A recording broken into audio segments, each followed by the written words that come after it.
সরকারের কাছে বেসরকারি সার আমদানিকারকদের পাওনা ৬৪০ কোটি টাকা পরিশোধের দাবি জানিয়েছে তারা। অন্যদিকে সার বিক্রির ক্ষেত্রে ডিলার কমিশন ১০০ টাকা থেকে বাড়িয়ে ২০০ টাকা করার প্রস্তাব দিয়েছে বাংলাদেশ ফার্টিলাইজার অ্যাসোসিয়েশন। আজ দুপুরে পল্টনে সংগঠনটির কার্যালয়ে এক জরুরি যৌথ সভা শেষে তারা এসব দাবির কথা তুলে ধরেন। চলছে আমনের মৌসুম, অন্যদিকে আসছে দেশের সবচেয়ে বড় রবি এবং বোরো মৌসুমও। সারা বছর যে পরিমাণ সার লাগে তার ৮০% ব্যবহার হয় এ সময়। তাই জরুরি হয়ে পড়েছে সময়মতো কৃষকের কাছে সার পৌঁছানো।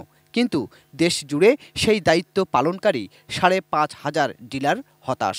কারণ ১৬ বছর ধরে এক বস্তা সার বিক্রি করে কমিশন পান তারা মাত্র ১০০ টাকা, যার ২০% আবার যায় সারা দেশে থাকা ৩৬,০০০ সাব ডিলারদের হাতে। দীর্ঘ ১৬ বছর যাবৎ তারা একটা কমিশনে রেট যে ১০০ টাকা ছিল সেটা নিয়ে তারা কাজ করে আসছে।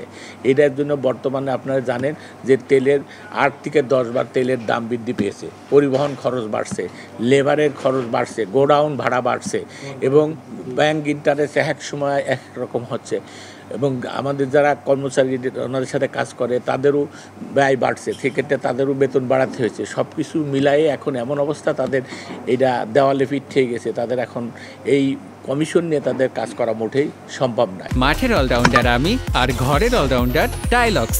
টাইলক্স টয়লেট ক্লিনার, ক্লিন মানেই টাইলক্স। ডিলারদের পাশাপাশি বিপাকে বেসরকারি সার আমদানিকারকরাও, কারণ সরকারকে এনে দেয়া সারের পাওনা বাবদ প্রায় ৬৫০ কোটি টাকা আটকে আছে। ফলে অর্থের অভাবে নতুন করে এলসি করতে পারছেন না তারা। অর্থ সংকটে ব্যবসা থেকে সরেও গেছেন অনেকে। আমদানিকারকদের বিভিন্ন সময় তাদের এই বিল পরিশোধের বিলম্বিত হওয়ার কারণে তাদের ক্ষতিগ্রস্ত হয়েছে, তাদের টাকা সময় মতো না পাওয়ার জন্য। এবং পরবর্তীতে আপনারা জানেন যে বিগত ২ বছর ১ বছরে অতিক্রান্ত হয়েছে যে ডলার ক্রাইসিসের জন্য এবং আপনার এলসি সময় মতন খুলতে পারে না ব্যাংকের সমস্যা, লিকুইডিটির সমস্যার জন্য।